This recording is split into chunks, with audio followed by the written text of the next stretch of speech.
defina las enfermedades. Luego vamos a hablar per se del proceso de salud-enfermedad, de los modelos del proceso de salud-enfermedad, para concluir luego con algo que ya conocen ustedes, que son los famosos niveles de prevención. Nosotros enfocamos evidentemente desde la perspectiva epidemiológica, donde vamos a entender, por ejemplo, cuando hablamos de los niveles de prevención, seguramente de manera muy rápida vamos a revisar con ustedes que ya han llevado en salud pública los diferentes niveles de prevención, pero lo vamos a enfocar desde la perspectiva de la epidemiología y cómo a través de la aplicación de una medida de prevención podemos impactar sobre un indicador epidemiológico. Que por ahora les voy a pedir las cosas que no le entiendan, escríbanlas nomás, ¿no? Yo de repente voy a decir, cuando ustedes aplican tal medida de prevención va a impactar sobre el indicador incidencia, escriban eso. No se preocupen todavía en querer saber qué es la incidencia. ¿Por qué? Porque en la siguiente clase vamos a hablar ampliamente de lo que es la incidencia y de diferentes formas de incidencia. ¿Ya? Ok, muchas gracias. Decíamos esto, también mencionábamos estos aspectos. Epidemiología cuantitativa nos habla fundamentalmente desde la perspectiva de la probabilidad. ¿Cuál es la probabilidad de que ocurra un evento a la salud? Y los indicadores epidemiológicos, sobre todo los indicadores referidos a la tasa de incidencia, nos van a medir el riesgo de enfermar, la probabilidad de enfermar. Y los indicadores de mortalidad nos van a hablar del riesgo de morir. Por eso que se dice que la epidemiología es una ciencia probabilística. Y de ahí es clave que ustedes recuerden su estadística. Clave. No desde la perspectiva también de que se acuerden la fórmula para calcular el chi cuadrado o la fórmula para calcular el intervalo de confianza para el OR o el RR o la famosa prueba de hipótesis o la interpretación de la prueba de hipótesis. No hay necesidad de que aprendan o recuerden la fórmula. Lo que queremos es que luego, en el contexto epidemiológico y teniendo los diferentes indicadores y resultados, podamos interpretar esos elementos estadísticos. Lo que les decía, es un método de razonamiento causal. Entonces, y ahí nuevamente reitero, la epidemiología no está hecha para que contemos muertos, enfermos y discapacitados. La epidemiología tiene fundamentalmente el objetivo de identificar las causas. De ahí que yo les decía, y ya les voy recomendando también, ustedes van a tener que hacer 2 seminarios al final y ahí van a presentar la descripción epidemiológica. Y la descripción epidemiológica nos sirve fundamentalmente para preguntarnos lo siguiente: ¿por qué? Y al preguntarnos el por qué, como hizo John Snow y todos los que tuvieron que ver con la epidemiología, se da respuesta a la causa de la ocurrencia de este tipo. Ha ocurrido con COVID. Con COVID se empezó, no se sabía de qué se trataba, se hizo la descripción epidemiológica en tiempo, espacio y persona, y a partir de ello surgieron las preguntas. ¿Y por qué? ¿Y por qué? ¿Y por qué? Y miren, con el avance científico se pudo, no ha demorado 30 años como se demoró John Snow para que Roberto Koch diga de que el virus cólera producía cólera, ¿no? Con la tecnología, miren cómo ha sido la identificación del microbio y luego la causa del COVID, y además la rapidez con que se pudo generar la vacuna, lo cual era impensable antes, ¿no? En la epidemia de la gripe española murieron entre 40 y 60 millones de personas porque no se podía vacunar, ¿no? Nosotros en esta época hemos tenido la suerte. ¿Por qué? Porque la tecnología permitió de que se generaran las vacunas que hemos tenido, ¿no? Entonces, esa es la intención de la epidemiología: identificar las causas. ¿Para qué? Para prevenir. También recordarles esto de acá, que la epidemiología es la base de la práctica de la salud pública. Se ha dicho de otra manera, la epidemiología lo que va a hacer es generar las evidencias para que la salud pública tome decisiones en base a datos. Y también en el contexto de la salud pública, como ya mencionó alguno de ustedes cuando les pregunté, nos va a permitir para que nosotros evaluemos el impacto de estas acciones. se vacunó contra COVID, ¿qué impacto tuvo? Y miren lo que les voy diciendo, hay impacto, y eso lo vamos a medir a través de las medidas de impacto potencial.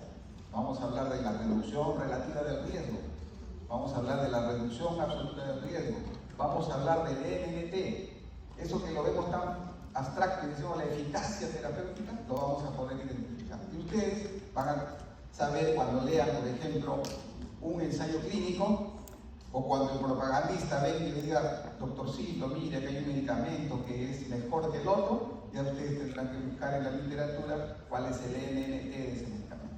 Entonces, esa es la utilidad que tiene la epidemiología. Y nosotros le damos ese cariz, ¿no? Ese cariz que a ustedes les interesa, porque yo siempre he dicho, la epidemiología, y yo les pregunté la primera vez, es aburrida, si lo hacemos pues tedioso, pero nosotros lo que queremos es darle la utilidad que va a tener en su vida futura como médicos. Y un médico que no sabe epidemiología ahora, siglo XX, es complicado. Antes no se le daba importancia a la epidemiología. ¿Por qué? Porque la epidemiología también no estaba profesionalizada. O sea, se cogía quién va a ser el epidemiólogo del hospital o del establecimiento, decía, ¿quién es el colega que ya está un poco viejito? Es el que llega tarde, ya él hay que ponerlo.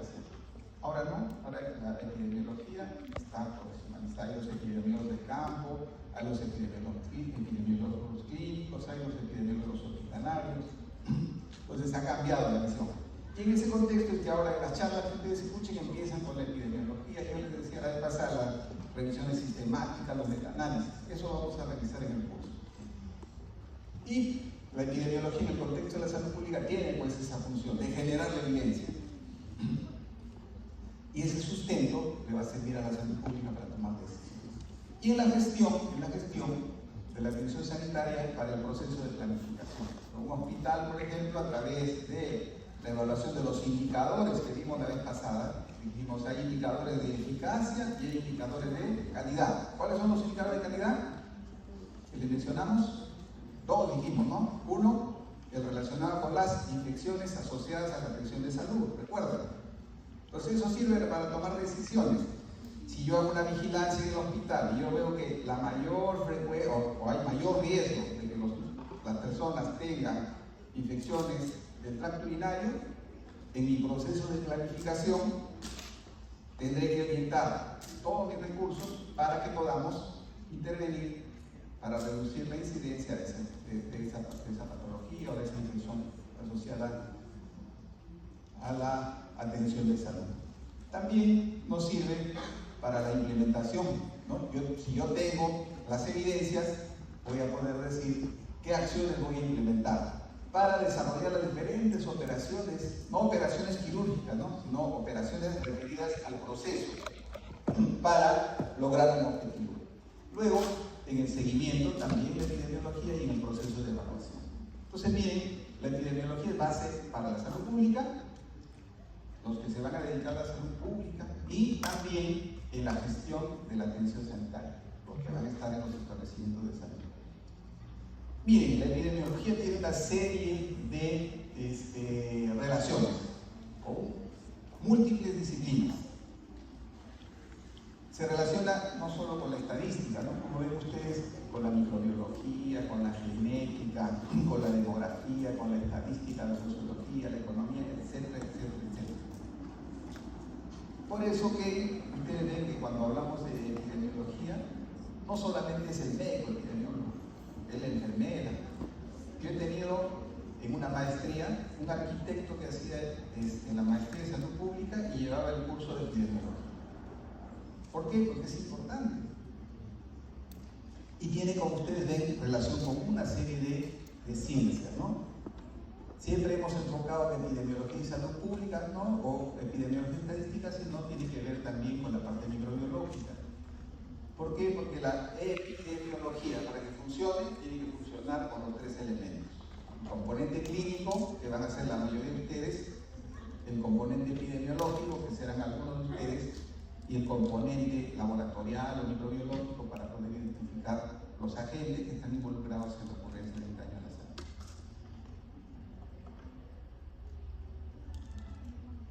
Esto creo que para reiterar que la epidemiología es considerada la ciencia básica de la salud pública, es una herramienta de acción que permite promover y proteger la salud. ¿Basada en qué? En la ciencia y el razonamiento causal. Y miren lo que dice ella, o sea, también el epidemiólogo, al igual que el médico, no es un robot, no es un chat GPT. Tiene que tener esto, una dosis de sentido común práctico. Igual que cuando uno es médico, ¿no? Cuando uno es médico, no es que como la inteligencia artificial le pongo datos y me da resultados, ¿no? Nosotros tenemos que tener esto, una dosis de sentido común práctico. Eso es importante en el contexto del desarrollo de la epidemiología. Y acá, en el escenario mundial donde se producen cambios en la salud, la política y la economía, miren a lo que nos ayuda la epidemiología, a responder todas estas preguntas. Y en este contexto están incluidas aquellas referidas a la triada epidemiológica: tiempo, espacio y persona. Y además, algunas que están referidas a la identificación de las causas, ¿no? Es importante que cuando hacemos epidemiología tenemos que evaluar la alineación, no la alienación, sino la alineación de las políticas y estrategias, evidentemente con las necesidades de salud. ¿Y quién nos va a dar este dato de las necesidades de salud? Va a ser la epidemiología. Entonces, sin epidemiología y si no conocemos las necesidades de salud, mal vamos a hacer en aplicar políticas y estrategias, ya que estas políticas y estrategias tienen que ser concordantes con las necesidades de salud.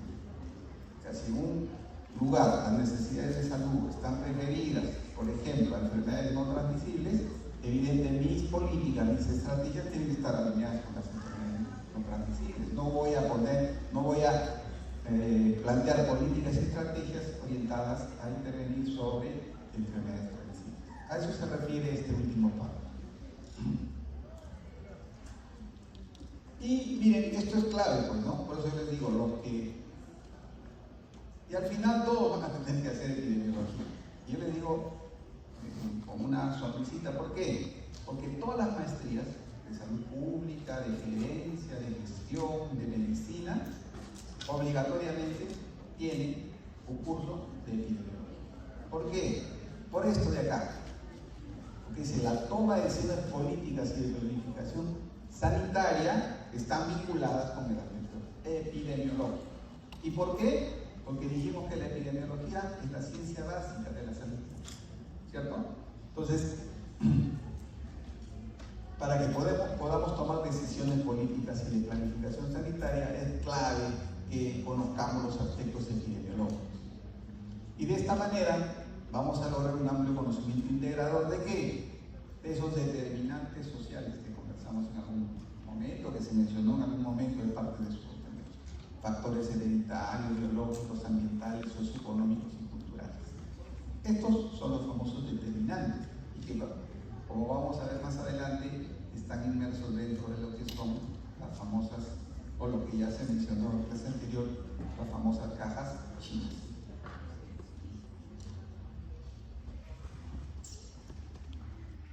La epidemiología genera evidencia científica que permite diseñar y ejecutar estrategias eficientes y eficaces. ¿Qué es una estrategia eficiente? ¿Qué entienden por estrategia eficiente? ¿Perdón? Que funciona. ¿Y eficaz? A ver, yo les pongo un ejemplo. Un estudiante ingresa a medicina y termina después de 10 años. ¿Qué será? ¿Eficiente o eficaz? ¿Qué sería? En cambio, otro ingresa y termina a los 7 años. No, a los 6 años, vamos a decir. Esa es la diferencia entre eficiencia y eficacia. El tiempo. Claro, ¿cuál es entonces? ¿Cuál? ¿Eficaz? Es el que logra el objetivo. Más rápido. Sí, yo he sido médico en 15 años. Soy médico, pues, eficaz. El eficiente es el que logra el objetivo con la menor cantidad de recursos. Y eso es lo que buscamos en el sector salud también, ¿no? Dice, Yo he vacunado a 100 niños, pero cada niño me ha costado vacunar 1000 soles. Ah, no, yo he vacunado a 1000 niños y cada niño me ha costado 10 soles. En salud lo que buscamos es ser eficientes, no solamente ser eficaces. Y ustedes también en su vida, pues, ¿no? Yo les pongo ese ejemplo para que vean de que no es el hecho de ser eficaces, sino ser eficientes. Porque si uno puede llegar a ser médico después de 15 años, se ha logrado el objetivo. Pero el concepto de eficiencia está ligada al concepto de los recursos. Cuanto menos recursos utilizo para lograr un objetivo, soy más eficiente. Entonces, la epidemiología, generando evidencia científica, lo que nos va a permitir es fundamentalmente lograr la eficiencia. ¿Para qué? Para esto que nuevamente reiteramos, prevención y control de daños y para una óptima gestión sanitaria. Prevención y control. Hay también la diferencia, ¿no? Entre prevención y control. El control se refiere cuando ya ocurrió el hecho. ¿No? Hay un brote, ocurrió un problema de salud, ya intervenimos ahí, eso es control. Pero el concepto de prevención está referido a evitar que ocurra la enfermedad. En cambio, el control, ocurrida la enfermedad, lo que queremos es que no se enfermen más.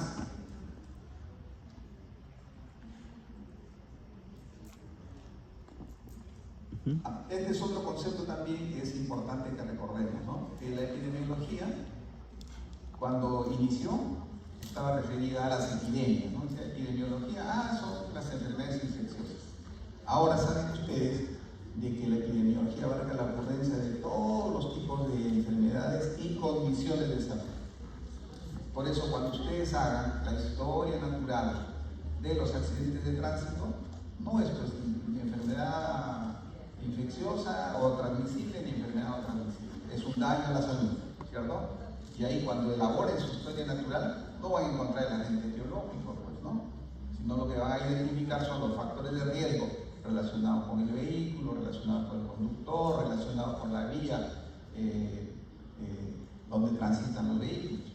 Y a partir de esa interacción se va a producir el periodo patogénico, ¿no? Porque no vamos a poner el agente etiológico fue el Volkswagen de 1970, ¿no?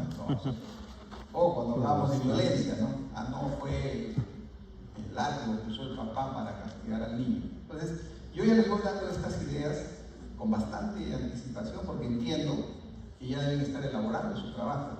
¿Para qué? Para que no se les haga tedioso. Entonces, si ustedes hacen una página por día o 2 líneas por día, al final del ciclo tienen su trabajo completo. Sus principios y métodos, como dice ahí, pueden ser aplicados a una amplia variedad de problemas en muchos campos. En la descripción de los problemas humanos. Cuando les decimos descripción de los problemas humanos, ¿qué se les debe venir en la cabeza a ustedes? Yo les digo, a ver, describa usted la tuberculosis en el Perú. ¿Qué elementos debe de tener en cuenta cuando se dice descripción de las poblaciones humanas? La triada epidemiológica. Yo tengo que describir, por eso se dice estudio descriptivo de las características de los pacientes con apendicitis aguda. La descripción es el tiempo, espacio y persona. Eso es lo que deben de recordar. También tiene que ver con la investigación de procesos subyacentes y la búsqueda de asociaciones. La otra cosita que deben recordar, cuando hablamos de descripción, respondemos a cuándo, dónde y quién, ¿cierto? ¿Cuándo, dónde y quién? ¿Cuándo ocurrió? ¿Dónde ocurrió? ¿En quién ocurrió?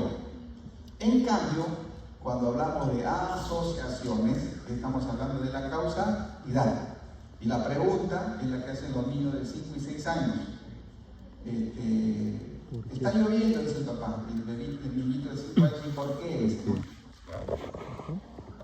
Ocurrió tal hecho, ¿y por qué? Entonces, cuando nosotros queremos responder la causalidad y que tiene que ver con las asociaciones, preguntamos por qué.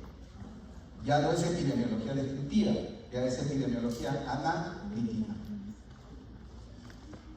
Luego también tiene que ver con el tema de la interpretación y análisis de la información. Yo tengo mi descripción epidemiológica, yo les decía, es más frecuente en verano, afecta más a los niños, ocurre más en San Juan del Lurigancho. No, yo tengo que hacer la interpretación y el análisis de esa información.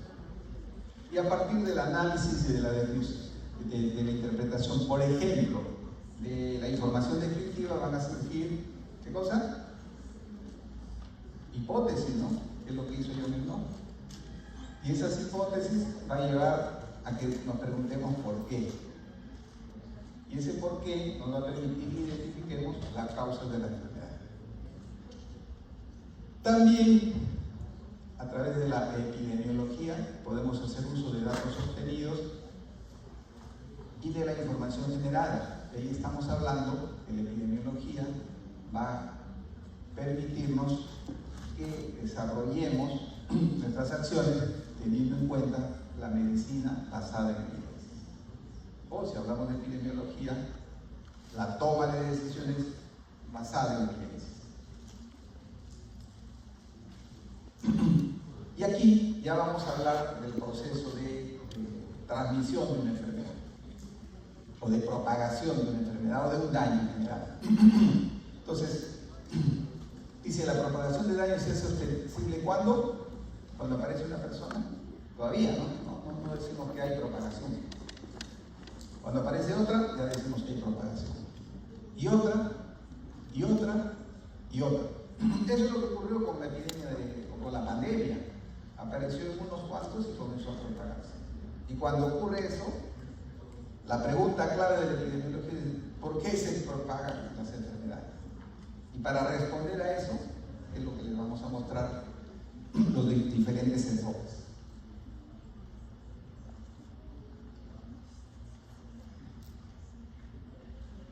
Eso que les he dicho.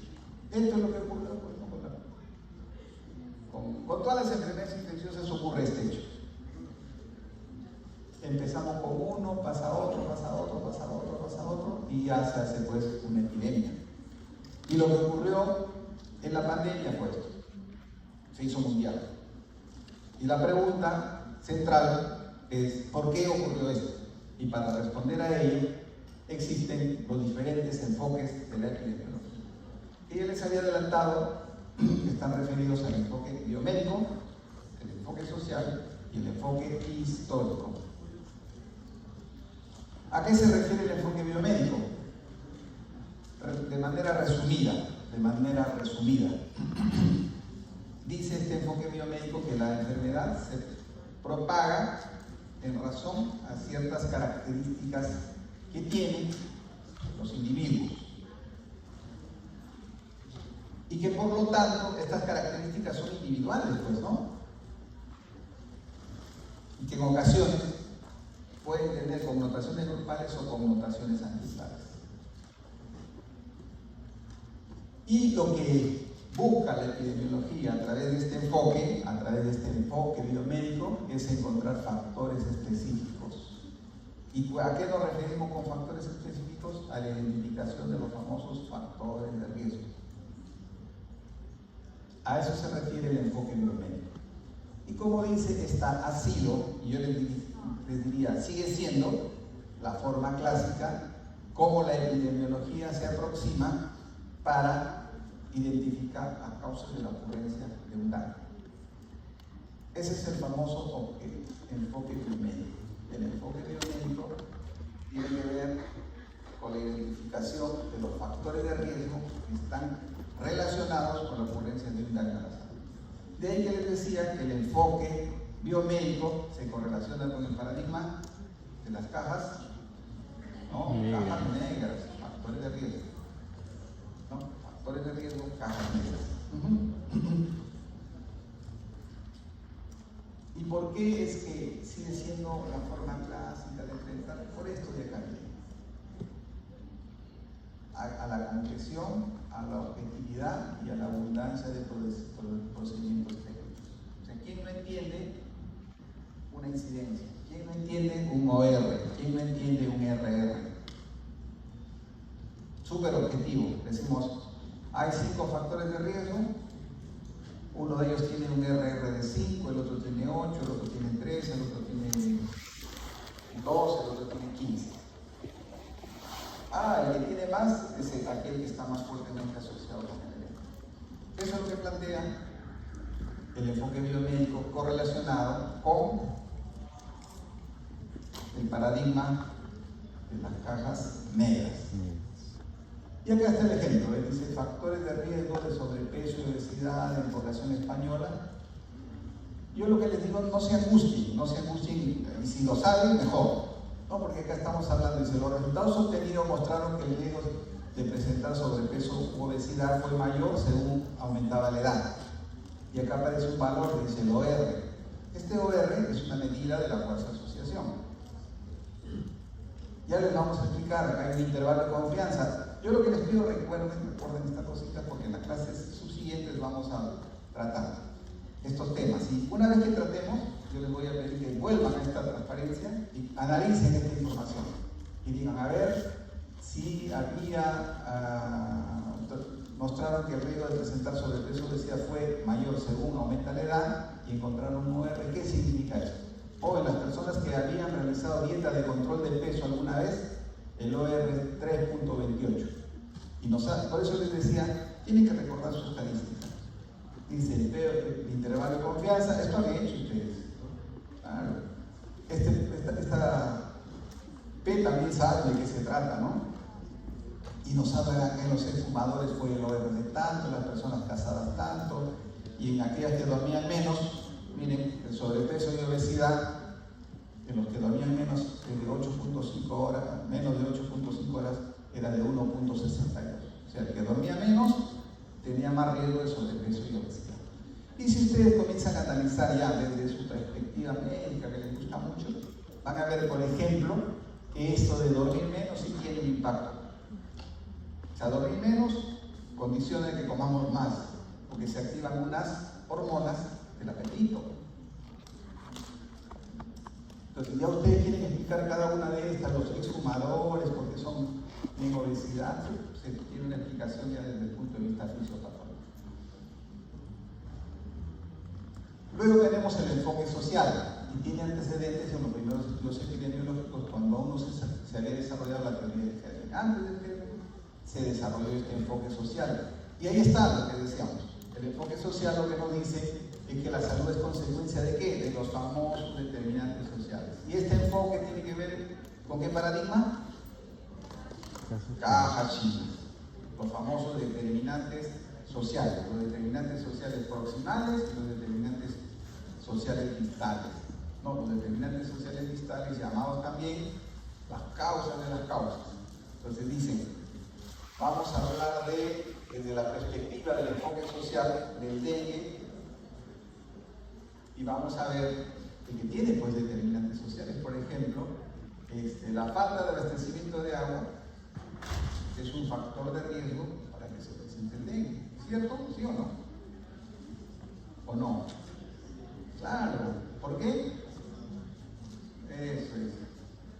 Pone su agua en un recipiente, tiene un destapado y ahí está la fuente para que se reproduzcan los vectores. Entonces, es un determinante social. Que no se va a mejorar con que fumiguemos, no va a mejorar con que tratemos a los enfermos. Tenemos que intervenir sobre los determinantes sociales. Si intervenimos sobre ese determinante social, que es el abastecimiento de agua, estamos interviniendo sobre las causas de las causas. O el otro determinante social, educación, por ejemplo, ¿no? Si intervenimos sobre ese determinante social, vamos a intervenir sobre las causas de las causas. De ahí que hay daños, en general, la mayoría de los daños, tiene que haber un trabajo multisectorial. Nosotros, desde la perspectiva de salud, vamos a poder hacer algunas cosas. ¿Qué va a hacer? Diagnóstico, tratamiento oportuno. Pero no le vamos a poder dar educación, no le vamos a poder poner una vivienda adecuada, no le vamos a poder abastecer de agua mejorada. Entonces, tenemos que trabajar de manera conjunta. ¿Cuál es el problema de este enfoque? Miren, este enfoque es bonito, el problema es que es un poco difícil de ponerlo en evidencia. De ahí que es difícil de que todavía no lo usemos, ¿no? Y ahí está eso, ¿no? Ya lo que les hemos comentado, establecer similitudes, diferencias en la estructura estructura social y forma en que viven las personas, asume que los daños a la salud dependerán de cómo está organizada la sociedad y cuán extendidos se encuentran ciertos modos de vida nocivos. Eso, por ejemplo, de acumular residuos, es una costumbre que no sé por qué tenemos acá. Todos los techos están llenos de... Y no solo de nuestras casas, en los establecimientos de salud también guardamos los cachivaches. Acá está determinantes sociales de salud del paciente con tuberculosis y miren, ya vamos viendo, este es el enfoque, es un ejemplo del enfoque social, donde nos habla de los diferentes determinantes sociales que influyen en la presencia de tuberculosis o la presencia de determinantes sociales en pacientes con tuberculosis. Y ahí nos hablan de estrato social, personas, número de hacinamiento, educación. Entonces es un ejemplo de este enfoque epidemiológico. Luego tenemos el enfoque histórico que nos dice que las enfermedades han ocurrido como consecuencia de un devenir histórico, donde han ocurrido eventos que han condicionado que la enfermedad aumente o disminuya a lo largo del tiempo. Eso es lo que nos dice el enfoque histórico. Y por eso acá reseñan, los daños a la salud se han sucedido de acuerdo a grandes determinantes históricos sociales más que a factores específicos. Entonces no hay factores específicos, sino que hay determinantes históricos sociales, avance de la ciencia, modificaciones sociales, mejora del estado social que han condicionado de que las enfermedades tengan ciertas características. Y acá está, miren, esto es un ejemplo claro de cómo el devenir histórico-social influye en la presencia de una enfermedad. Esta es la tasa de mortalidad media y anuales estandarizadas por tuberculosis respiratoria en Inglaterra y Gales, desde el año 1838. Y miren, cómo la tuberculosis ha disminuido. ¿Qué les llama la atención de esa curva? ¿Qué les llamaría la atención? ¿Ya? Disminuye. ¿Y por qué disminuye? Por... ¿Ya? Causa. ¿Qué más? Medidas preventivas. ¿Ya? ¿Qué es la tuberculosis? ¿Cómo se cataloga la tuberculosis? Es una enfermedad social. ¿Quién la tiene? Aquellos que tienen peores condiciones sociales. Ellos son los que generalmente la sufren, ¿no? También hay personas de buen nivel económico que se someten a una dieta rigurosa y terminan con tuberculosis. También existe, pero eso es lo infrecuente. Lo frecuente es de que las personas que tienen menos condiciones sociales, por eso se dice la tuberculosis es una enfermedad social. Entonces, ¿qué queremos demostrarles con esto? De que el impacto social repercute en las enfermedades. Y lo que les queremos demostrar acá es que, miren, la tuberculosis disminuyó antes de que haya la quimioterapia y antes de que exista la vacunación. Entonces, ¿qué hizo de que la tuberculosis disminuya? Los cambios sociales, las mejoras en la sociedad. Condicionó antes de que haya la quimioterapia, antes de que se descubra la vacuna contra BCG, la tuberculosis disminuyó en Inglaterra y Gales. Y este es un ejemplo del enfoque social. Acá no nos habla del enfoque histórico-social, ¿no? Acá no nos hablan de los determinantes, acá lo que nos hablan es de que los cambios sociales, los cambios económicos influyen en el desarrollo de una enfermedad. Y el ejemplo clásico es el de la tuberculosis.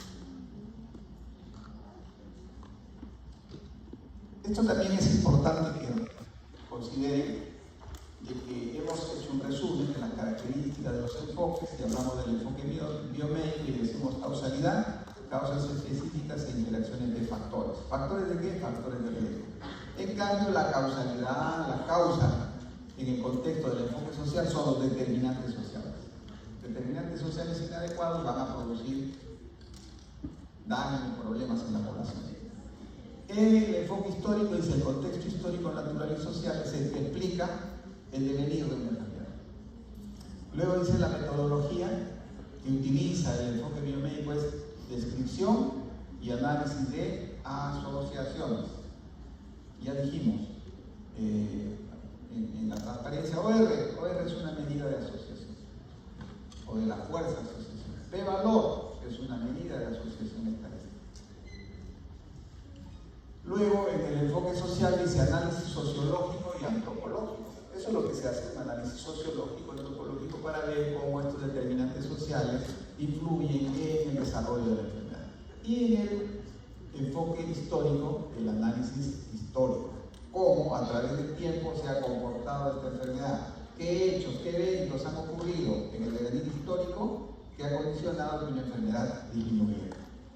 ¿Qué aplicaciones tenemos? Intervenciones específicas.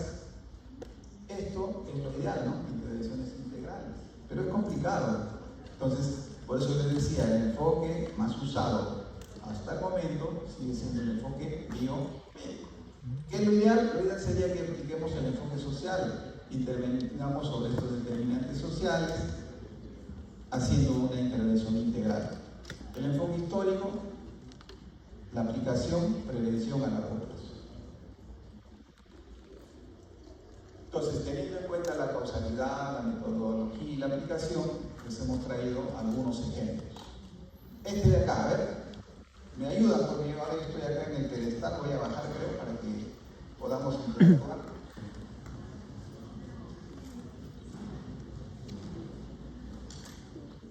Entonces, ¿cómo hacemos el análisis? Teniendo en cuenta estos tres elementos, ¿ya? La causalidad, la metodología y la aplicación. Entonces, a ver, analicen, ¿ya? ¿Por qué? ¿Ya? Nos dice que es un enfoque biomédico porque tiene el OR. ¿Qué dicen ustedes? Los demás, ¿sí? Factores de riesgo. ¿Y cómo sabemos qué hay factores de riesgo? Por la identificación de esa medida de la fuerza de asociación. ¿Cierto? ¿Está bien? Entonces, si empezamos, yo les decía, a ver, vamos a hacer el análisis teniendo estos aspectos de acá, que digo, causalidad.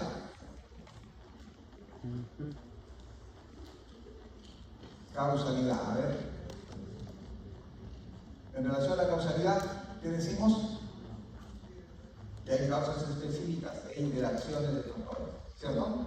Hay causas específicas, decimos el sobrepeso, la obesidad grado 2, la obesidad grado 3, están relacionados con la presencia de diabetes gestacional.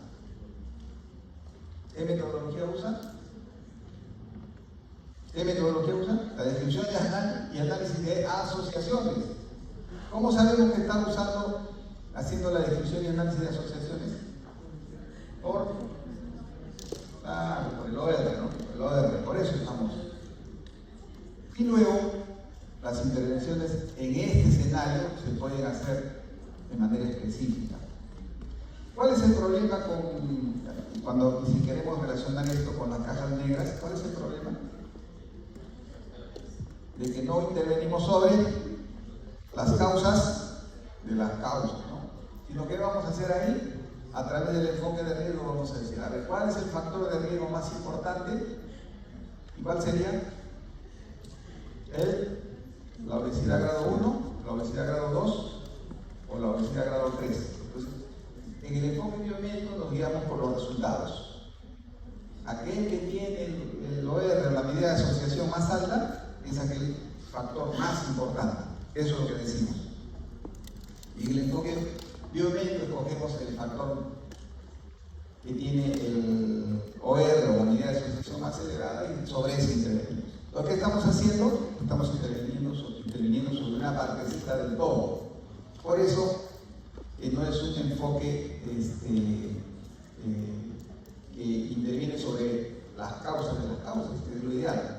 Pero lamentablemente lo usamos todavía porque ya les dije, primero que es objetivo y en segundo lugar las medidas que podemos tomar son más fáciles. cambio el enfoque en este otro enfoque más complicado. A ver, acá. ¿Qué decimos? ¿A qué enfoque corresponde? Claro, ¿por qué? Porque estamos hablando de los famosos determinantes sociales de la salud, ¿no? Ahí estamos estilo de vida, socioambiente, biología humana y sistema de salud. Ahí están los determinantes. ¿Qué tipo de análisis se hace? Sociológico y antropológico. ¿Qué intervenciones se hacen ahí? Integrales. Entonces tendré que intervenir sobre aquellos que son intervenibles, ¿no? Socioambientales, por ejemplo, estilos de vida, por ejemplo. No vamos a intervenir por el momento todavía sobre la biología humana, todavía no podemos intervenir. Seguramente en un futuro ya pues vamos a hacer, tiene el gen del asma, hay que sacar el gen del asma, pues, para que no tenga asma, ¿no?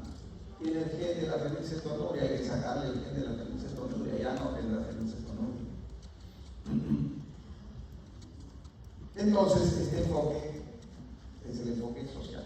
Recuerden, miren, yo les estoy poniendo la parte teórica, les estamos poniendo ejemplos. ¿Por qué? Porque en el examen les van a venir preguntas de este tipo. Y ustedes van a tener que, por eso les digo, pueden usar todos los chats que quieran. Lo que vamos a querer es que luego sinteticen información y expliquen, pues no digan, a ver, diga usted qué enfoque es, este enfoque es así, por esto, por esto, por esto. Esa es la idea. Y luego tenemos este que ya de por sí vamos viendo que es un enfoque histórico, ¿no? Porque vemos el contexto histórico, natural y social de la enfermedad. Acá lo que estamos viendo cómo ha evolucionado los casos de dengue e introducción de serotipos en el Perú desde 1990 a 2014. Si revisamos esta evolución histórica, vamos a ver de que antes del 1990 no había dengue en el Perú. ¿Por qué? Porque se hizo una campaña de erradicación del mosquito usando DDT. Pero luego de ahí se cortó la campaña y comenzó a ingresar el Aedes, y paralelamente a Aedes ingresó el dengue, pues, ¿no? Y ahora ven de que en todo el país hay Aedes, pues, ¿no? Incluso por el cambio climático está modificándose la ubicación tradicional del Aedes. Y ahí lo que tenemos que hacer es prevención a largo plazo. Ese es el enfoque histórico. Muy bien, preguntas, si tienen alguna pregunta, si no, para pasar ya al tema del proceso de salud de enfermedad, que también supongo no va a ser complicado, porque ya ustedes manejan este tema del proceso de salud de enfermedad. Es una síntesis de un conjunto de determinaciones que ocurren pues, en el proceso y que van a definir riesgos y ciertas potencialidades para que ocurran ciertos problemas de salud. Y consecuentemente, el proceso de salud de enfermedad, como menciona ahí, es un proceso previsible, social e históricamente determinado. Y esto de acá es importante que recuerden también, que la determinación no indica fatalidad, sino probabilidad. Entonces, en el proceso de salud de enfermedad vamos a identificar una serie de riesgos y potencialidades que, dependiendo de la presencia de estos riesgos y potencialidades, la probabilidad será mayor o la probabilidad será menor de desarrollar enfermedad. Estos son diferentes esquemas que seguramente también han visto. Esto es el proceso, salud, enfermedad, planteada por Milton Ternes. Seguro que lo han visto en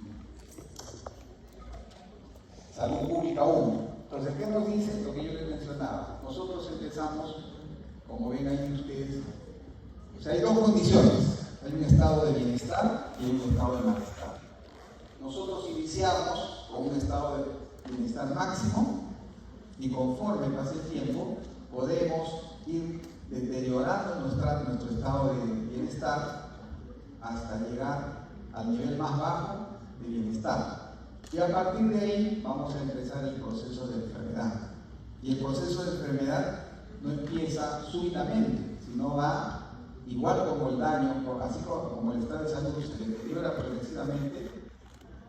La enfermedad también va a ir incrementándose progresivamente hasta que nos lleva a la muerte. Y eso se va a correlacionar con esta capacidad de funcionamiento. En la medida que tenemos todas nuestras capacidades, nuestra capacidad de funcionamiento va a ser la mejor. En la medida que no ocurra esto, nuestra capacidad de funcionamiento va a ir reduciéndose, como vemos ahí, ¿no? Luego acá tenemos a otro autor que nos habla de dice hay una zona negra y ahí hay una zona de salud positiva y hay una zona de pérdida de la salud. Y pérdida de la salud caracterizada por los signos y por los síntomas, que finalmente nos va a llevar a la discapacidad. Ya saben ustedes qué signo y qué síntoma, también entiendo, ¿no? ¿O no? Sí, saben.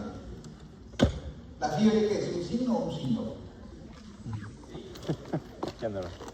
¿Sí? ¿Seguro?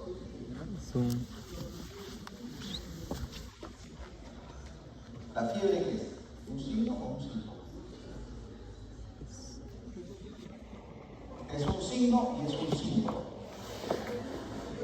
Claro, ¿no? Acá dice, estoy con fiebre, tengo fiebre, ¿qué sería eso? No, pero ¿qué sería? ¿Signo o síntoma? Síntoma. Es un signo.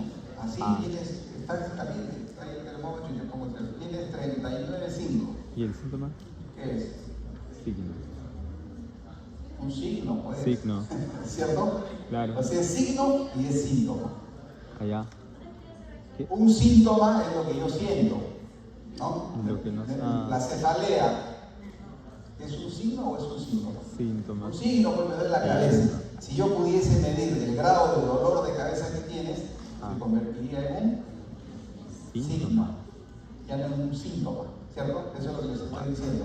Tengo fiebre, estoy con fiebre. Eso es síntoma.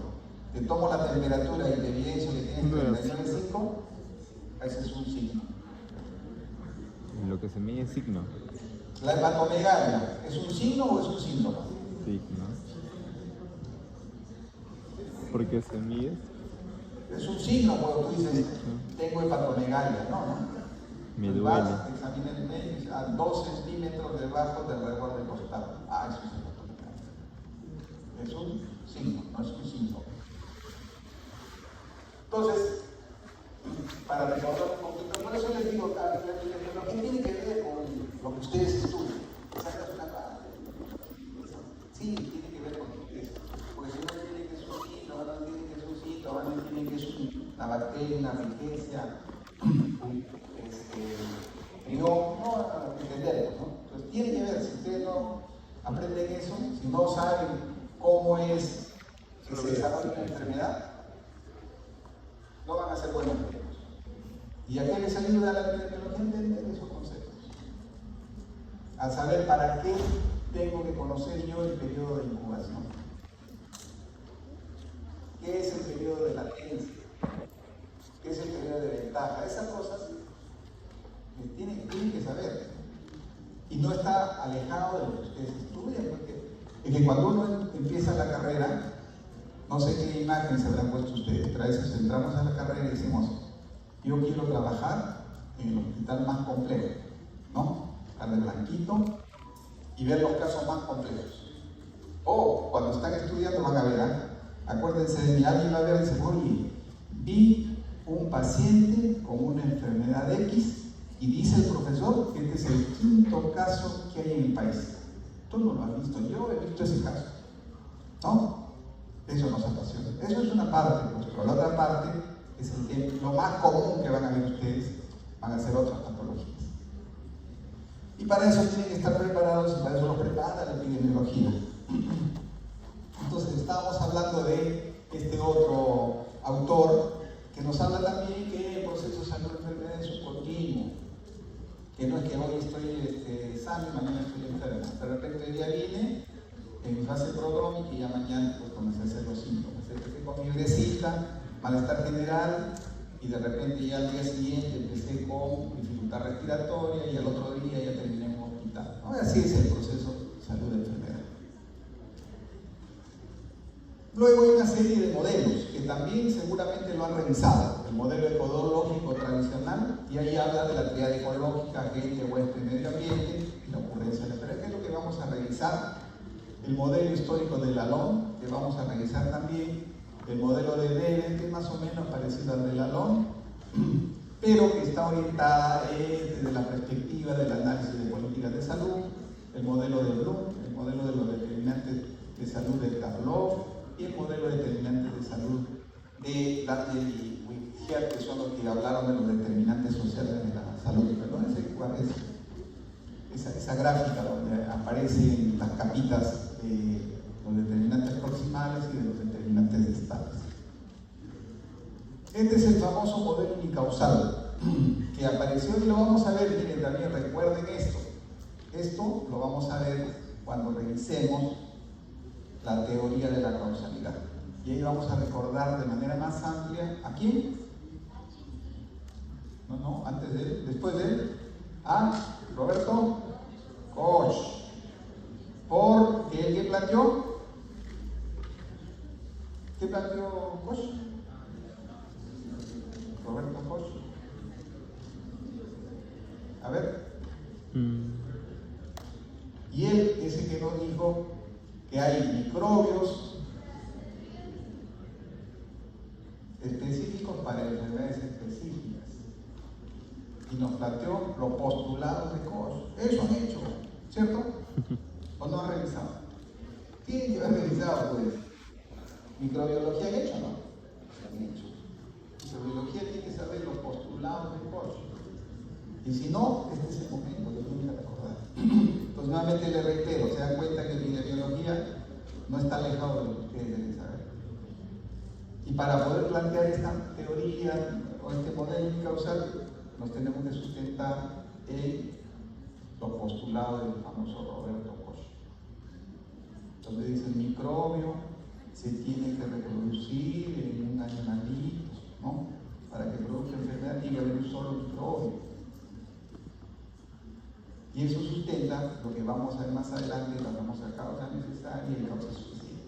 Entonces, este modelo explica muy pocas enfermedades y tiene una utilidad limitada. Actualmente, a veces discutimos, ¿no? Y decimos, a ver, ¿qué enfermedad tendrá o será explicada por el modelo unicausal? De repente, alguna enfermedad genética, ¿no? Donde hay un gen, que si no está ese gen, no se produce la enfermedad. Pero de enfermedades infecciosas, una así, jalándonos de los pelos, es el de la rabia. Eso lo vamos a discutir más ampliamente. Luego tenemos este modelo ecológico, que es el que sí vamos a utilizar de manera frecuente cuando hagamos la historia natural de la enfermedad. Si bien este modelo ecológico, lo están viendo, miren lo que les voy diciendo hoy día, si bien están viendo de que dice hay agente, huésped, medio ambiente y fundamentalmente pone énfasis en los agentes biológicos, puede ser también un agente químico, un agente social.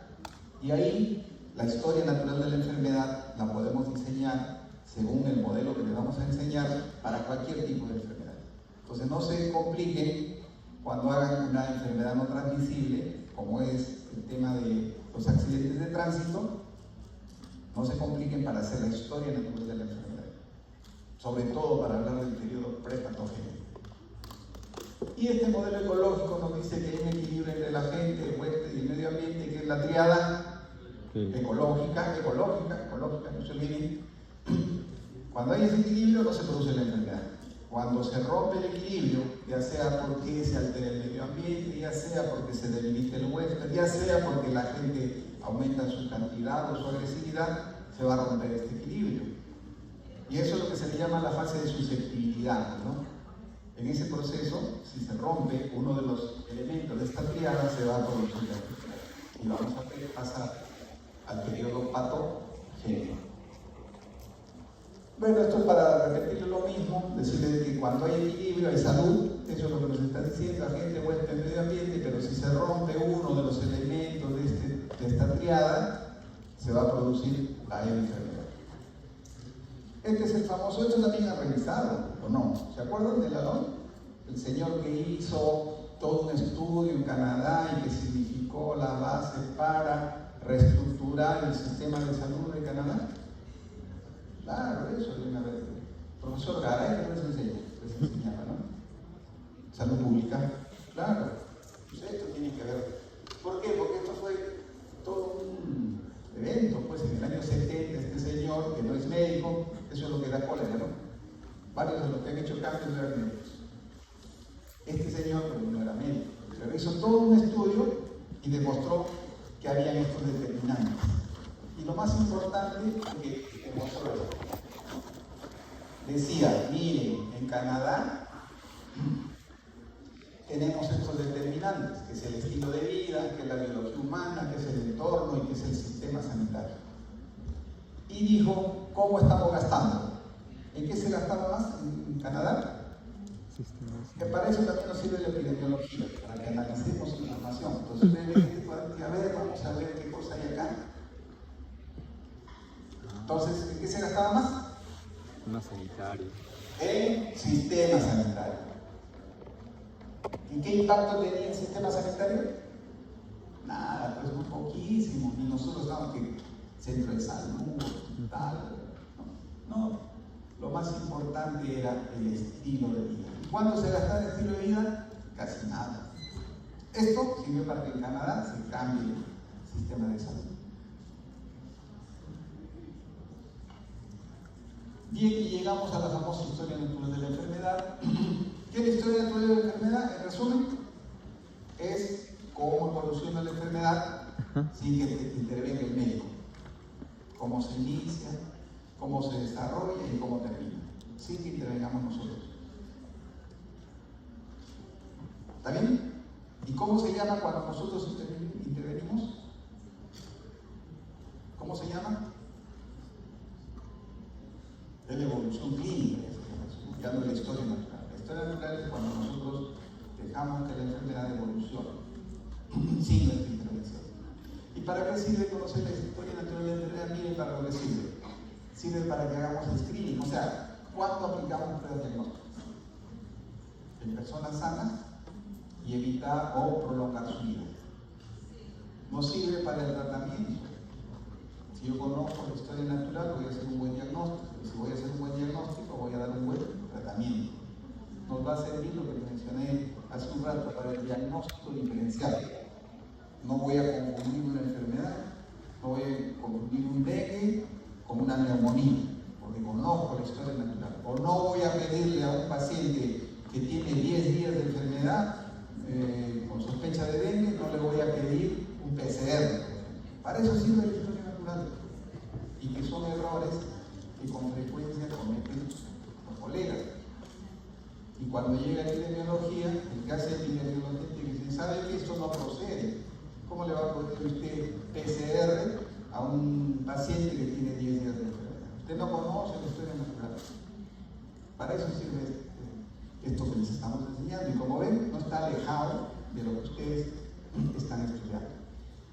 También para la cuarentena y aislamiento, cuarentena, ese concepto surgió cuando hubo la famosa peste, pues, ¿no?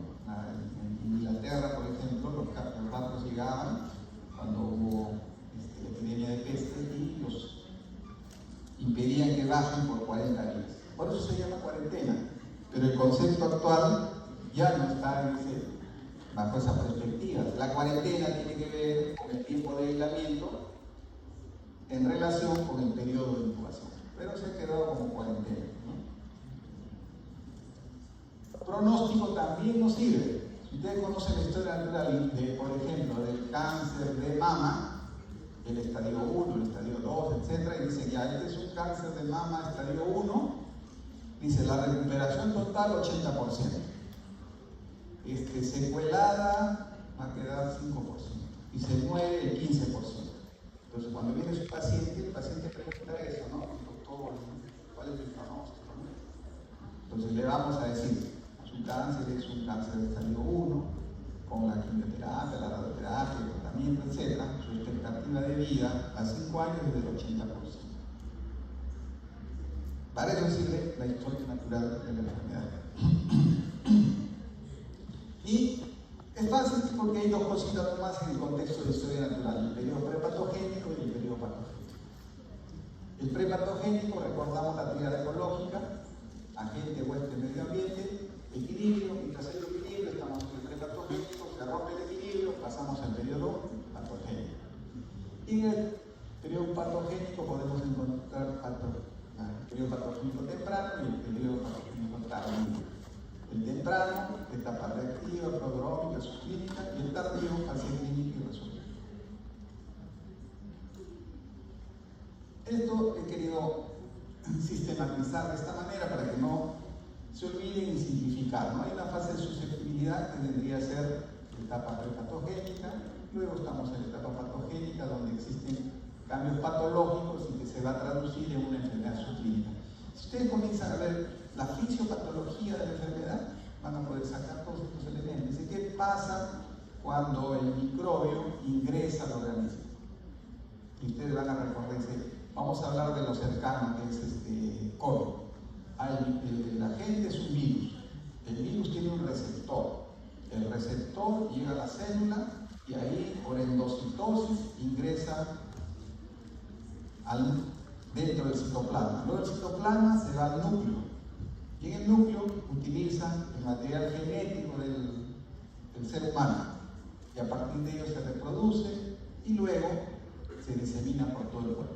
Cuando se disemina por todo el cuerpo aparece fiebre. Decimos hay viremia. Y cuando aparece el primer signo o síntoma, estamos hablando del periodo patogénico, fase clínica, ya no está fase clínica.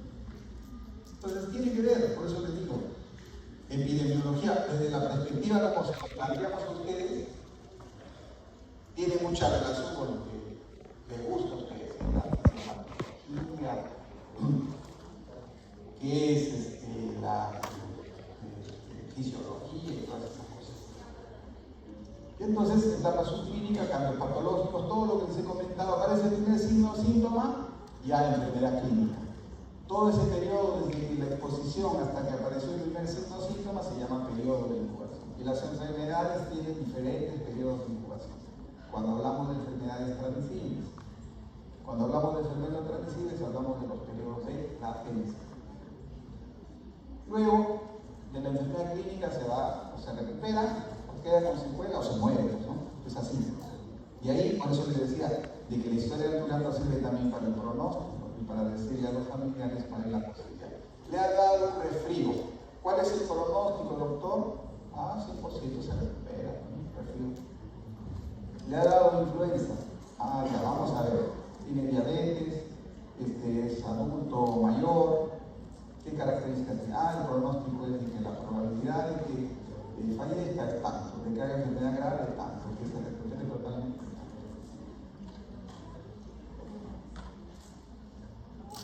Y ahí entra este concepto también de tiempo usual de diagnóstico, ¿no?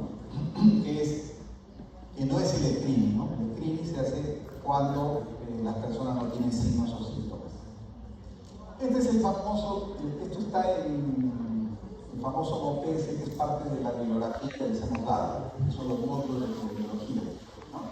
Y ahí lo que se ha mencionado de manera esquemática y hemos correlacionado los niveles de prevención. Este es el esquema de Leer y Clark, que lo que hizo fue correlacionar la historia natural con los niveles de prevención. Aquí está el periodo prepatogénico, agente, huésped y medio ambiente, se produce el estímulo. ¿Por qué? Porque ya les dije, hay desequilibrio en uno de los elementos de la triada y pasamos al periodo patogénico. Y en el periodo patogénico hay esto que llamamos el horizonte clínico, que es una línea imaginaria que divide el subclínico del clínico. ¿Y qué es el subclínico? Lo que yo les mencioné, entre el microbio se reproduce, usa el material genético, si es que es un virus, si es una bacteria, si tiene la toxina, interviene la toxina, etcétera, etcétera. Todo eso ocurre en este periodo subclínico. Cuando aparece el primer signo o síntoma y estamos en el periodo clínico y hemos pasado el famoso horizonte clínico. Y luego viene la resolución, que puede ser muerte, recuperación total o presencia de secuelas. Y hay un correlato. A ver, las señoritas de allá están conversando amenamente. ¿Es sobre el curso? ¿Ustedes? Juntos, ¿sí? ¿Qué duda tienen? ¿Ninguna? Entonces yo les pido de que mantenemos el silencio, porque si yo un poquito me perturba. ¿Ya? Si tienen dudas, levantan la mano y yo con el mayor gusto les contesto. Ahora, ok, entonces les decía, tenemos y correlacionamos los periodos, el prepatogénico y el periodo patogénico. Y acá les he traído otro esquema que también dice lo mismo, sino que le hemos añadido acá, esto de acá, que es prevención primordial y prevención prevención cuaternaria. En los libros hay poco sobre prevención primordial. Sí, hay bastante ya sobre prevención cuaternaria, pero prevención primaria, he visto el libro de Bonita, que hacemos, que creo que está, lean, esa es la otra que me han hecho recordar. Lean el material que les he puesto, porque el examen no es solamente de lo que hablo, de lo que está acá, sino también es el material que les hemos puesto en seminario, en práctica. Y en seminario hay una lectura bonita que va a permitir que complementen todo esto que estamos conversando. Porque en seminario hay una lectura de la historia natural de la enfermedad. Y en teoría está todo lo que es prevención.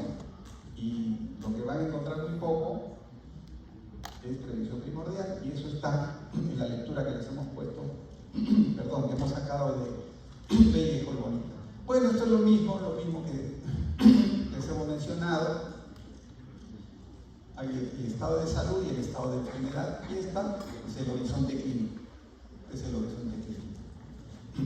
Entonces, del estado de salud podemos pasar al estado de enfermedad, y puede haber enfermedad abortiva, o puede desarrollarse la enfermedad de manera limitada y recuperarse la salud, o puede ocurrir cronicidad, muerte o discapacidad. Y en ese proceso aparecen los diferentes niveles de prevención, ¿no? Prevención primaria, prevención secundaria y prevención terciaria. Esto también es importante que recordemos, ¿no? Miren, concepto fundamental, periodo de incubación. Entonces, si yo les digo, un niño fue diagnosticado de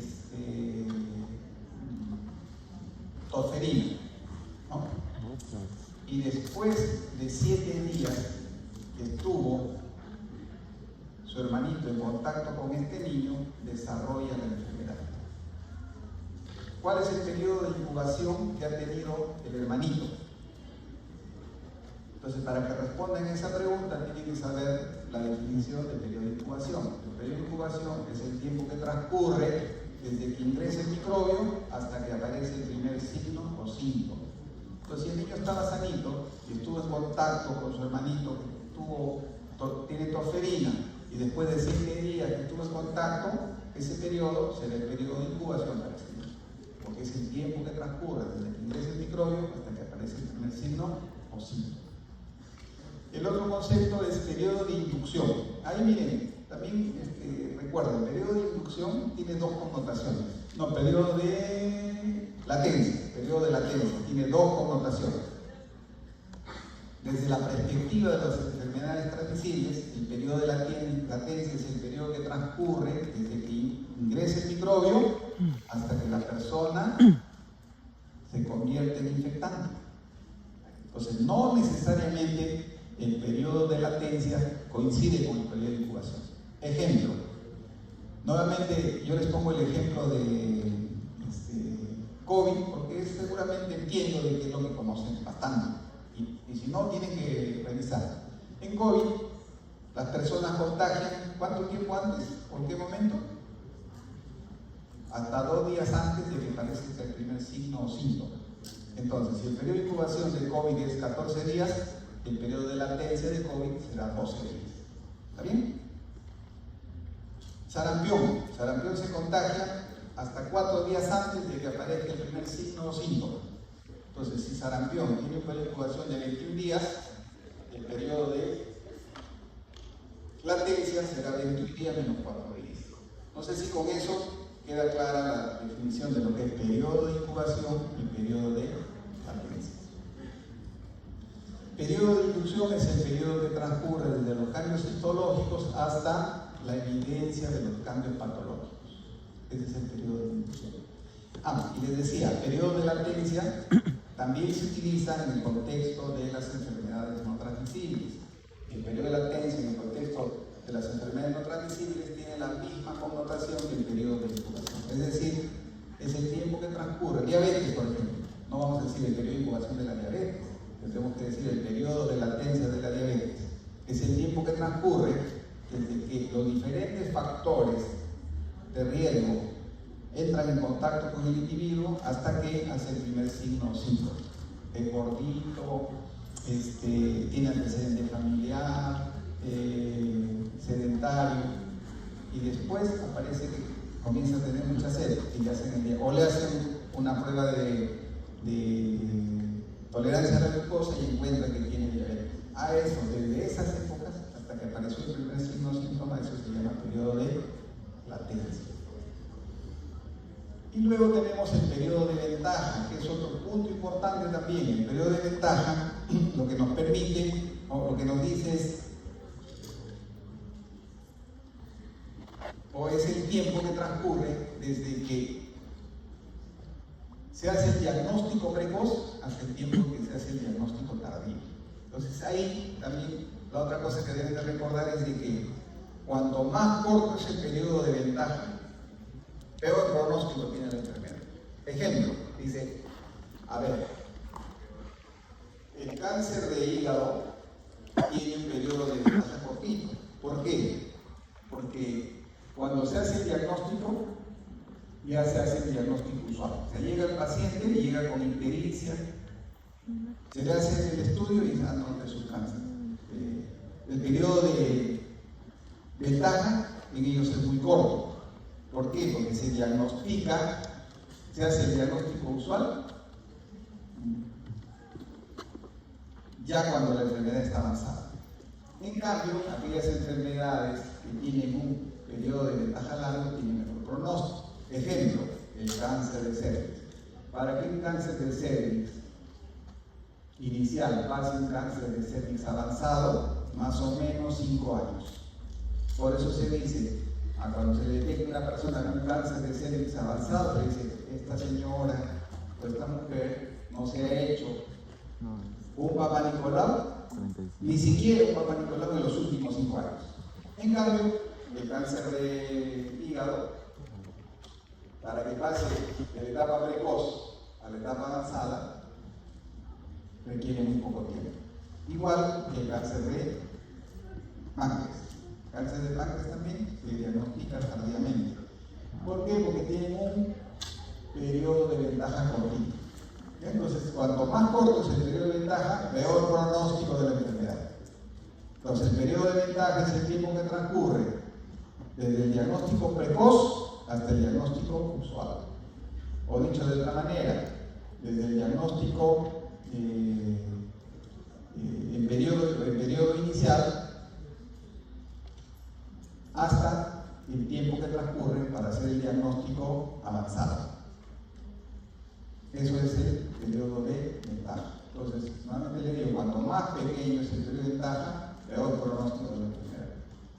Acá les he traído, miren, esto es importante también que recuerden cuáles son los periodos. Van a variar, pues, varía de horas, minutos, dependiendo del problema. Si yo ingesta de órgano fosforal, no hay un periodo de incubación de minutos a horas. Salmonela, que produce fiebre y diarrea, 6 a 48 horas. Entonces, si ustedes comen algo y después de 6 horas, entre 6 a 48 horas, tienen diarrea acuosa, eso puede ser salmonelosis. Pero si ustedes tienen diarrea con moco con sangre, eso ya debe ser shigellosis. ¿A qué me refiero? Fuimos a festejar y después de 8 horas hubo de todos los que fueron a festejar, por haber aprobado el curso, desarrollaron un cuadro de infección intestinal, probablemente salmonelosis. Varicela, 10 a 21 días. Virus de la hepatitis A, 4 a 50 días. Radiación de la bomba atómica para producir leucemia, 2 a 12 años. Entonces, cuando ustedes hablen, por ejemplo, de la radiación de la bomba atómica y la presencia de leucemia, no vamos a hablar del periodo de incubación, vamos a hablar del periodo de latencia. Cuando hablamos de la radiación en Chernóbil y el cáncer de tiroides y el tiempo que transcurre para que yo esté en contacto con la radiación y me produzca cáncer de tiroides de 3 a 20 o más años, eso se llama periodo de latencia. ¿Ya? Esto ya también ustedes conocen. Prevención primordial, prevención primaria, secundaria y prevención terciaria. Yo creo que con los ejemplos vamos a aprender un poquito más. Prevención primordial, miren lo que dice, factores subyacentes. Los factores subyacentes, los factores que están alrededor de la enfermedad, la intervención sobre ellos está referida a la prevención primordial. No confundamos prevención primordial con promoción o con protección específica o con prevención primaria. Y dice evitar el surgimiento, miren lo que dice, el surgimiento y consolidación de patrones de vida social, económica y cultural que se sabe contribuyen a elevar el riesgo de enfermedad. Es decir, los factores sociales, económicos y culturales son aquellos factores que están alrededor de la enfermedad que van a explicar la ocurrencia de la misma, ¿no? Decíamos, ejemplo, nivel educativo inadecuado, ingreso económico deficiente, nivel cultural bajo, van a condicionar la ocurrencia de la enfermedad. Esos son los factores secundarios. Frente a ello, hay una serie de acciones. Por ejemplo, estos son factores que están alrededor: contaminación atmosférica, urbana, tabaquismo, sedentarismo. ¿Qué acciones son referidas a prevención primordial? Elaboración de leyes, reglamentos y otros tipos que limiten la contaminación. Control del consumo de tabaco en lugares públicos. Yo siempre muestro eso que está ahí, que dice prohibido fumar, ¿no? Eso es prevención primordial, eso que está ahí. Control de publicidad de tabaco, ya no se puede hacer publicidad sino a partir de las 12 de la noche. Control de publicidad de tabaco. O poner impuestos al tabaco, impuestos al licor, esas son medidas de prevención primordial. Establecimiento de centros de recreación para promover el ejercicio físico son acciones de prevención primordial. Y acá, a ver, ¿qué viene ahí? ¿Qué medida de prevención sería esta? ¿Por qué? Entonces viene ahí, ¿por qué? Siempre ¿por qué?, ¿no? ¿Qué vemos acá? ¿Qué está acá? La de la izquierda. ¿Qué es? O no se ve, o no se entiende. Yo pensé que se entendía. ¿Se entiende o no? ¿Qué ven ahí? Las líneas amarillas. Claro, previsión técnica. ¿Eso es prevención primordial o no? Sí, ¿por qué? Ya. Miren. Ver el rendimiento del auto para evitar accidentes. ¿Cuál es la causa más? Y ahí no sirve el epidemiólogo. Ahora que revisen accidentes, van a identificar cuál es la causa más frecuente de los accidentes de tránsito.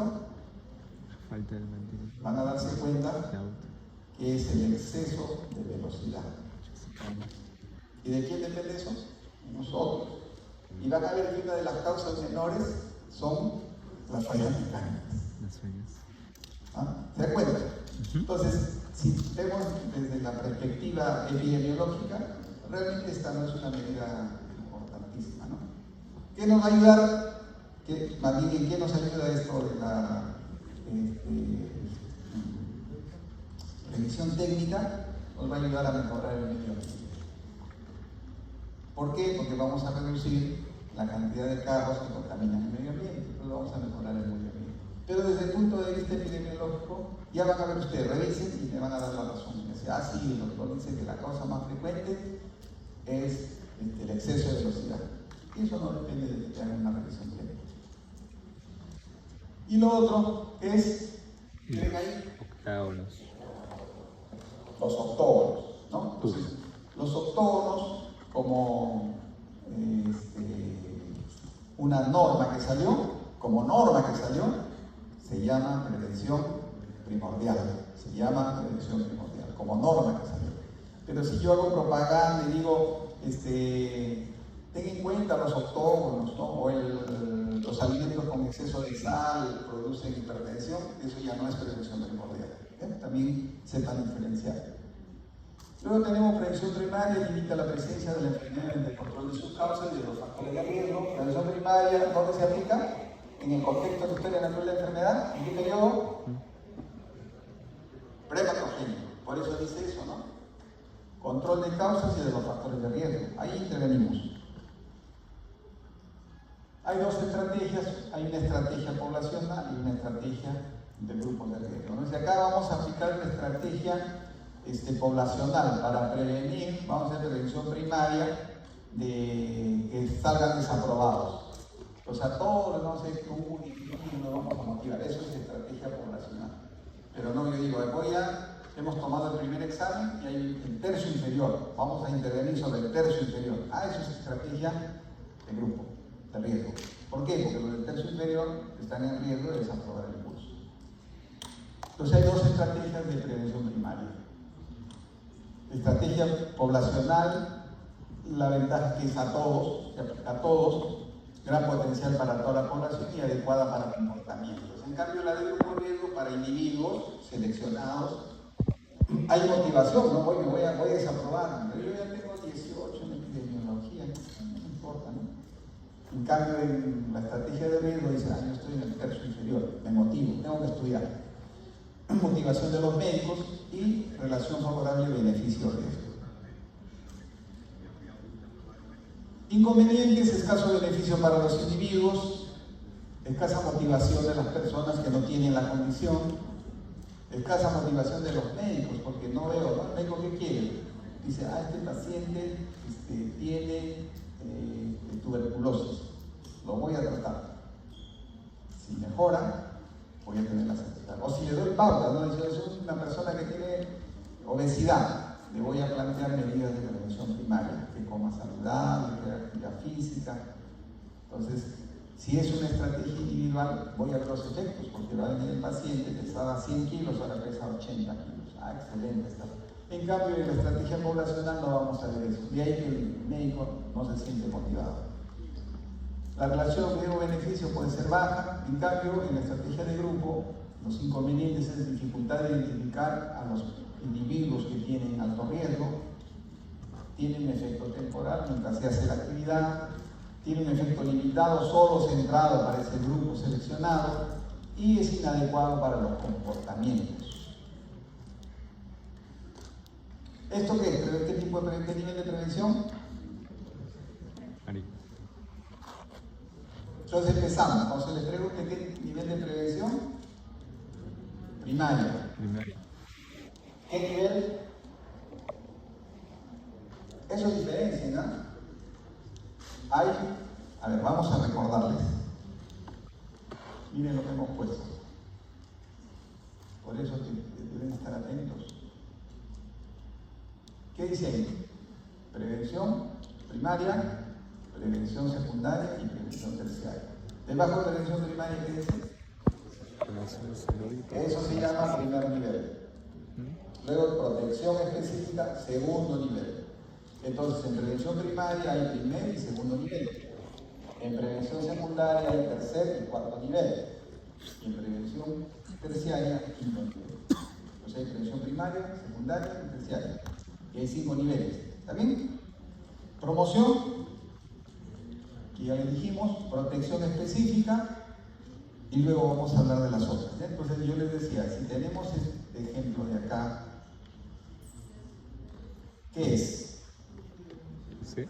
Eso es prevención primaria, promoción o protección específica. Promoción. Esto de acá, promoción o protección. Entonces, promoción está referido, vamos a completar el tema. Promoción está referido, así de manera concreta, a todo lo que sea información, educación y comunicación. Protección está referida a todas aquellas acciones que evitan la ocurrencia de la enfermedad. Como dice su nombre, que protege de la enfermedad. El ejemplo clásico es la vacunación.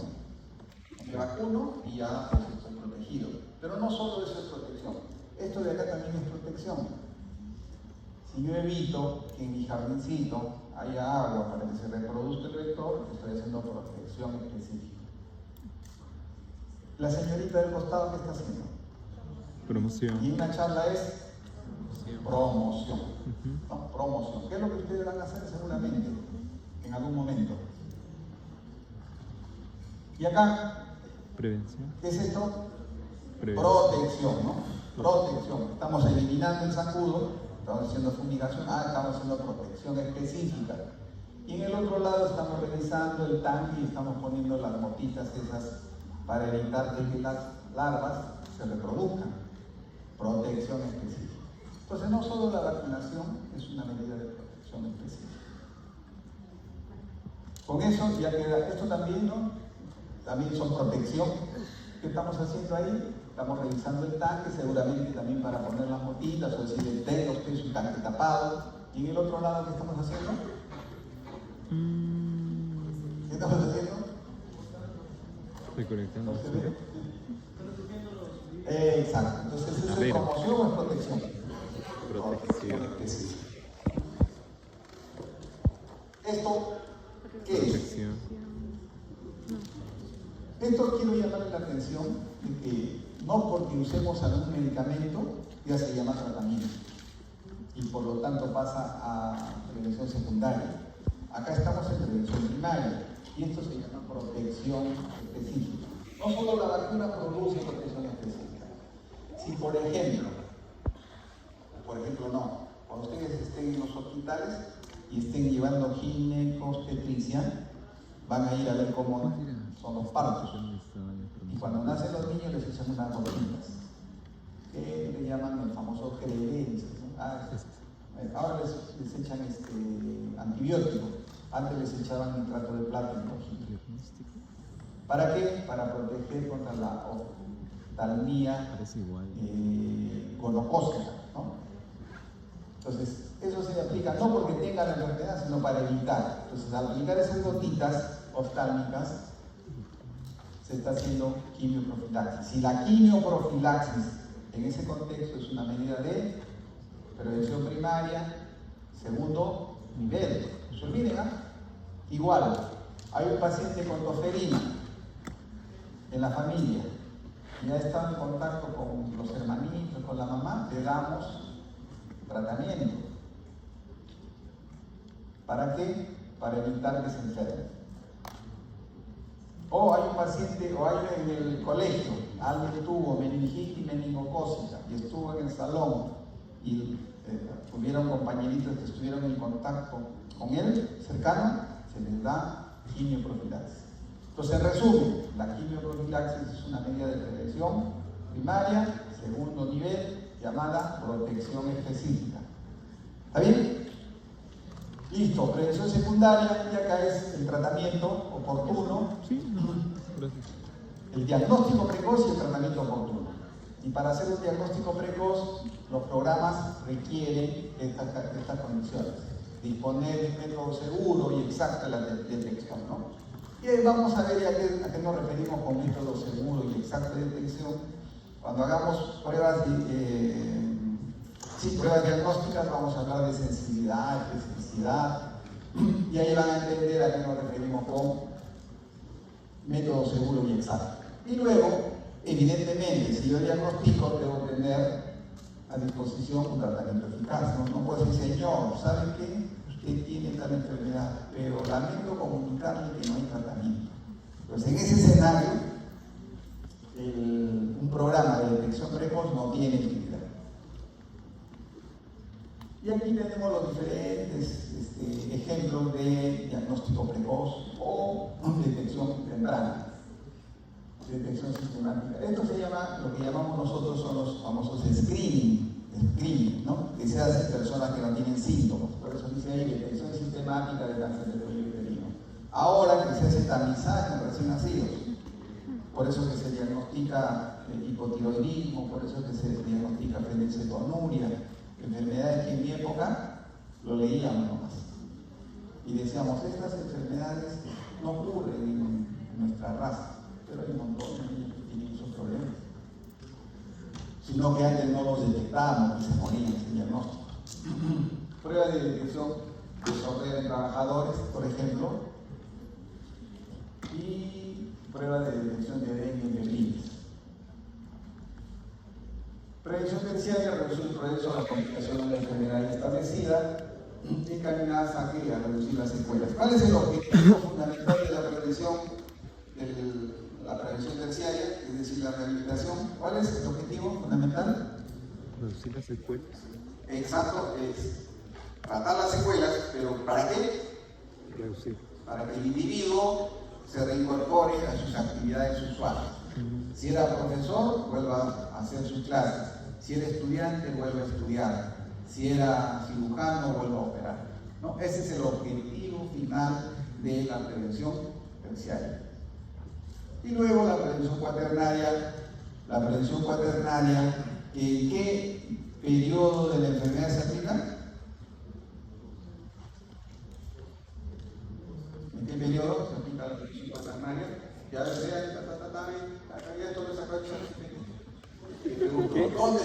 aplica la prevención cuaternaria. Eso es lo que tienen que hacer ustedes, ¿verdad? Aplicar. Entonces, ¿para qué sirve la prevención cuaternaria? Para prevenir de las cosas inadecuadas que podamos hacer nosotros. ¿A qué me refiero inadecuadas? A que demos sobre tratamiento, ¿no? El paciente está terminal y digo, no, hay que darle quimioterapia, que sigue intubado, etcétera, etcétera. O el paciente viene con un muñero y hay que hacerle resonancia, tomografía, ecografía, hemograma, ¿no? A eso se refiere esta medida de prevención cuaternaria. Son acciones orientadas a evitar que hagamos un sobreuso de las pruebas diagnósticas o esquemas terapéuticos cuando ya no son necesarios. Entonces esto ha surgido en el contexto de que ha habido o hay, ¿no?, un sobreuso de esos elementos.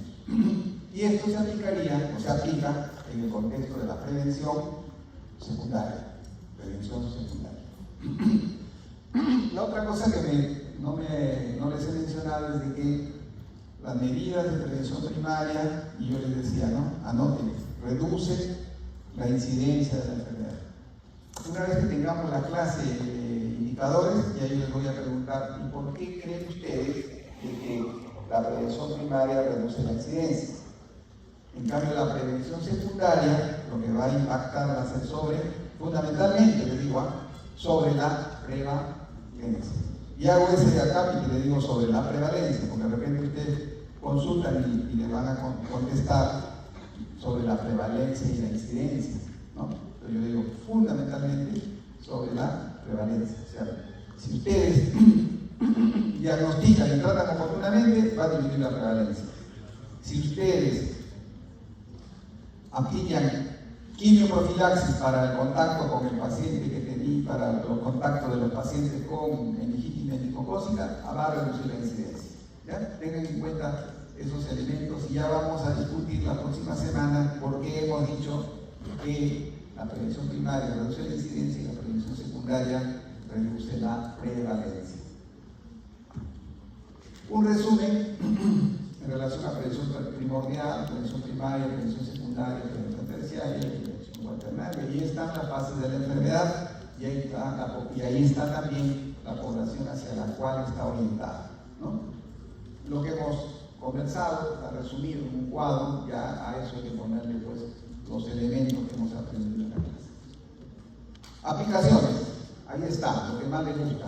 Entonces, la historia natural puede ser aplicada, pues, ¿no? Por ejemplo, les traigo este ejemplo y las demás enfermedades también se pueden aplicar. Entonces ya ustedes pueden ver, por ejemplo, si ustedes conocen la historia natural de la enfermedad, ya saben de que la fiebre en el dengue no va a durar más de 5 días. Entonces no insistan en querer decir que dengue si el paciente tiene 10 días de enfermedad. Eso es lo más probable que no sea dengue. Segunda cosa que les va a decir la historia natural es de que hay una fase crítica. Cuando baja la fiebre, ahí hay que estar teniendo cuidado con la persona. O si nos da dengue, tenemos que tener cuidado a partir del 5º día. ¿Por qué? Porque cuando baja la fiebre, comienza a aparecer la complicación. ¿Por qué? Y a eso comienzan a leer ustedes su fisiopatología. Porque hay aumento de la permeabilidad vascular debido a la tal sustancia, etc. Es eso que le gusta. Y explican, por eso se extravasa el líquido. Y si se extravasa el líquido, se va a producir hemoconcentración. Y si hay hemoconcentración, va a aumentar el hematocrito. Y como hay sustancias que se producen en el proceso inflamatorio, van a disminuir también la producción de plaquetas. Para eso sirve la historia natural de la enfermedad. También les va a servir lo que yo les decía, para que sepan cuándo piden un examen determinado. Les sirve, miren, yo les he traído, por eso les digo, a veces dicen, no, pero esas definiciones que hacen los de epidemiología, está basado en la historia natural. Por eso dice ahí, dice, caso probable de dengue, toda persona con fiebre menor o igual a 7 días. Mira, menor, ¿por qué? Porque hemos visto esto de acá que está viendo cuánto tiempo dura la fiebre máxima. Que reside o ha visitado áreas de transmisión de dengue o con infección del vector Aedes aegypti 14 días antes del inicio de síntomas. ¿Qué cosa es 14 días antes? ¿A qué se está refiriendo esos 14 días antes? ¿Algo? A ver. ¿A qué? Entonces les voy a decir. ¿A qué nos hemos referido cuando hemos dicho el tiempo que transcurre desde que ingresa el microbio hasta que se produce el primer síntoma se denomina periodo de incubación? Pues a eso se refiere. Por eso dice, ¿ha estado usted hace 14 días en un lugar donde ha habido dengue? Ah, ya ha estado en contacto. Si está en contacto es el periodo de incubación. Y está haciendo fiebre por eso. Porque si dice, ah, sí, doctorcito, yo estaba hace 21 días en Tumbes, donde hay cualquier cantidad de mosquitos y epidemiológicamente sabemos que el dengue, hay brotes de dengue. Si le dicen, he estado hace 21 días y tiene fiebre, ustedes le dirán, ah, sí, tiene dengue. No, pues, y para eso sirve la historia natural. ¿Se dan cuenta? Esa es la utilidad de la historia natural. Si no, ya como médicos pecamos de que no conocemos nada y el que nos da duro es el epidemiólogo. No, porque yo les voy a decir, yo les dije que yo no soy epidemiólogo, yo soy pediatra que hace epidemiología. Pero yo tengo la otra ventaja, que puedo discutir con los colegas en estos temas de fisiopatología, de cuadro clínico, además. Y el adicional, que como ellos no recuerdan estos temas, entonces tengo mayor posibilidad de poder llegar a los diagnósticos, ¿no? Y eso es lo que tienen que aprender ustedes. Entonces yo le digo, paciente tiene 10 días de fiebre, no, ya no piensen en dengue. Lo más probable es que no sea dengue. Para pedir las pruebas diagnósticas también hay que saber la historia natural de la enfermedad. Ya van viendo, miren, ¿en qué momento hay viremia? En los primeros 5 días hay viremia. Después del 5.º día ya comienzan a aparecer los anticuerpos. Entonces ahí lo que vamos a todos solicitar son las pruebas correspondientes. Entonces imagínense que ustedes están de alumnos y están viendo un paciente con dengue y ven a su profesor que le pide PCR y el paciente tiene 7 días de enfermedad. Y te digan, doctorcito, ¿sabe qué? La historia de toda la enfermedad dice que ya a los 7 días no hay virus. Lo que vamos a encontrar es anticuerpos. Mejor le pedimos anticuerpos. ¿Y eso con qué? Solo con conocer la historia natural. Y este es un error frecuente. No solo para esta enfermedad, sino para todas las enfermedades inmunoprevenibles, porque si no conocemos cómo es el comportamiento del microbio, vamos a pedir pruebas y que después vamos a decir, ah, no tiene dengue, pero no porque el paciente se está muriendo de dengue y vamos a decir no tiene dengue porque el resultado es negativo. ¿Y por qué? Porque pedimos inadecuadamente la prueba. Entonces esto les tiene que quedar también a ustedes como enseñanza. El dengue, en los primeros 5 días vamos a pedir PCR o NS1. Después del 5.º día, ¿qué inmunoglobulina? ¿Qué inmunoglobulina aumenta en todas las enfermedades primero? Sí. El pueblo eso tiene que saber. Se han hecho inmunología, pero también no. Algo. Claro. Esas cositas, miren, tienen que aprender así. Son dogmas, eso no va a variar nunca. Cuando hay una enfermedad, lo primero que se incrementa son las inmunoglobulinas M. Cuando tiene G, ya eso es memoria. Este ya te digo, pero si es M, esto es agudo. ¿Es un concepto, por ejemplo? Yo los tengo desde que estudiaba así como ustedes. Hay cosas que no debemos olvidar. Listo. Entonces, eso es.